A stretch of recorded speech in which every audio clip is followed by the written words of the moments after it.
जी सुना तनी का हो? अपन बगल वाली के लड़की भागल बिया। अरे तो तू हल्ला काहे करत तारू? तरौआ का होता जी? का होता सुबेरे से अपनो लइका नइखे। हमारा के टुकुर टुकुर देखो तारो का तू टमाटर जैसा गाल लाल लाल है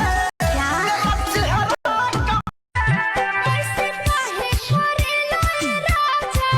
तोर लागेला लोटे में जब याद पिला बाबलू छोड़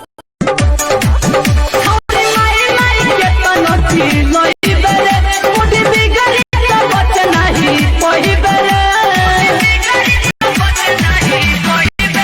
छोरी माई माई के कनठी लई बेरे मुडी बिगड़ी त बच नाही कोई बेरे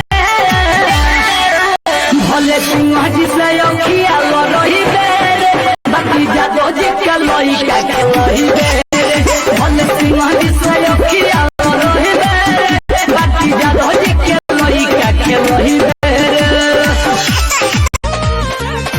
ए हो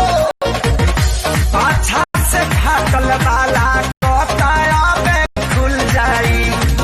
कवनो लफुआ जे देखी तोहरा के धके झुल जाई हटी से निकललू हो ताका माई बाप न डांटल हो